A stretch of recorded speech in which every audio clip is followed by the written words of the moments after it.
Hello, me again. Obviously, it's my channel. Ah, I forgot to set the phoenix up properly. Come here, you. Himself keeps rearranging everything. Like, he says he's tidying, but basically he's interfering with my set. But there we go, that'll do. But how are you all? I should give a quick shout out to Jaywalk Tech. I think that's the address. I'll double check it in a second and put a link. He's doing a tweet train follow along for small YouTubers and has made the point and effort to come and check out my channel. So I thank you, I appreciate that. Yeah, we have the book. We have lots of questions to still get through. Should we see what today's got? Shall we see what today's question has in store for us? Alright, there we go. Words! Done that one, done that one. So now we have this one. Oh, okay. So a lot of these questions, if you've been watching the whole, playlists, a lot of these questions do seem to go back and forth into each other. And this one kind of connects to a love at first sight question. What are your feelings about soulmates? Do you believe in them? Oh well, soulmates.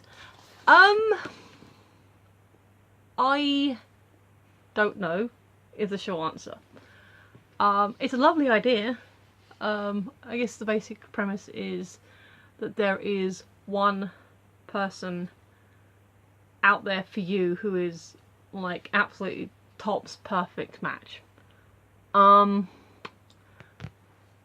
Is that himself? I don't know. As I said before in my love at first sight video, taking the time to get to know someone, to learn about them, learn what you want to know about them, you know, what they want to know about you, sort of exchanging ideas and being truthful with one another, is the best foundation for any kind of relationship.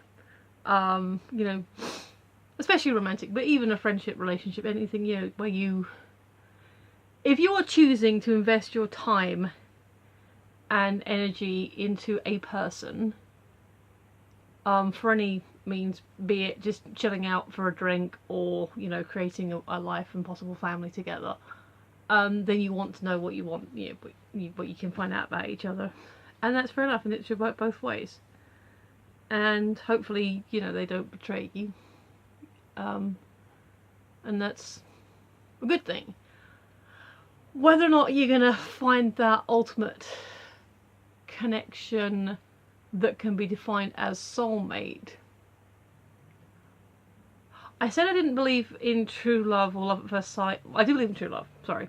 I don't necessarily believe in love at first sight. I believe in attraction at first sight. But we could briefly discuss the idea that is that attraction brought on by a yet undiscovered connection. You know, I mean, let's say you believe yourself to be into a certain type.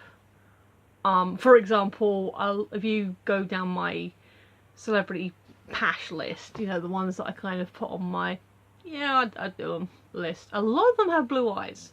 Not all, but a lot of them do. My dad has blue-grey eyes. Himself has blue-grey eyes. So say that's a trait. You are instantly attracted to people with blue eyes. And then you meet someone with green eyes, like myself. Or, you know, has brown eyes, which I have done.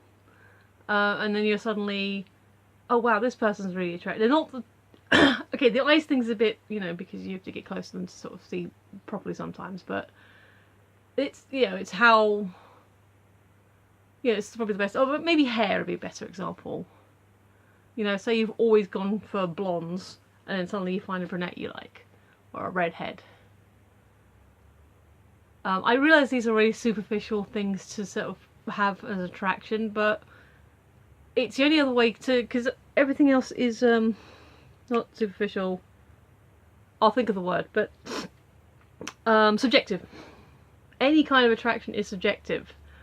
So say you like people who are middle of the road, attractive, perfectly symmetrical faces, like classic beauty, and then you meet and encounter someone who is a bit quirky or not traditionally handsome or not the sort of person that you would go for. I mean, say you like all these people that are one type of look, and then you meet a person, we'll call them A, that is of a different kind of look, a bit quirky, and you maybe chat with them, maybe I don't know, maybe you're in retail or bar work or something. You have reason to talk to them or whatever, and they're pleasant enough, they're good people, but there's still not, it's not your type, and there's nothing there, which is fine. It happens. You have your hopefully pleasant exchange. You finish whatever it is you're doing, and you go about your business. Suddenly, then person B walks in, similar kind of personality, maybe similar quirky look to person A, and you're the same kind of interactions. You're just chatting with them, seeing about their purchase, whatever. But there's something else. There is something else that is bringing you in, and you can't quite quantify it. And hopefully you get a chance to, without getting yourself into trouble at work, but something is working. And maybe they're also feeling it. Maybe they're kind of, and maybe not necessarily overtly flirting, but maybe they're kind of vibing with you as well. I would still say take the time to get to know the person and, discover what this connection is.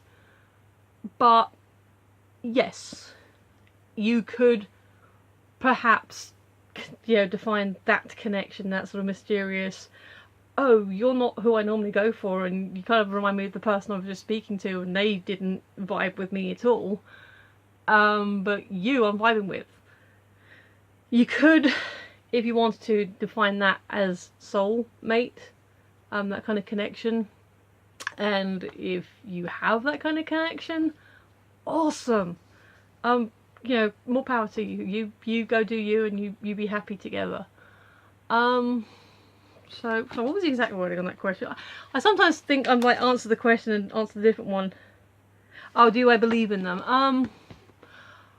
I like the idea of them. And I like the idea that these people, especially, you see really elderly couples, and they're still sort of holding hands and being cute together. And I think that is so awesome. I'm so happy that you have found each other.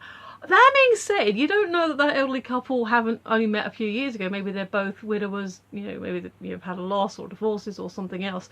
So maybe it's the fact that they found that connection later in life, which is also really awesome and groovy and good for them. But if we're assuming that they've known each other from a young age and are still together after all this time, then I guess you could call them soulmates. They've found that connection, and they're still together, they're still holding hands in public and being cute and adorable together, and I love that. I love cute old people. So yeah, I want to sort of believe it. I like the idea of it. I like the idea that, that there could be that one perfect person in theory, but I also believe first and foremost that you should take the time, get to know each other, learn each other. Like I said, either for a simple friendship or for a more involved relationship. Talk. Communication is key on pretty much anything. Do I believe in soulmates? Maybe. It's a lovely idea. I don't want to dismiss it out of hand. What do I think of them? If they're real, adorable. Because why wouldn't it be? Having that special connection and it being your everything. Yeah, that's a wonderful idea. Okay. Thank you. The Twitters, the Tumblrs, the YouTubes, the buttons, the buttons that say subscribe and comment and thumb up, and other fun things, do, you know, tell me if you believe in soulmates and all that fun stuff. But otherwise, thank you for watching. I've been Michelle, you've been listening, and I will see you tomorrow. Bye.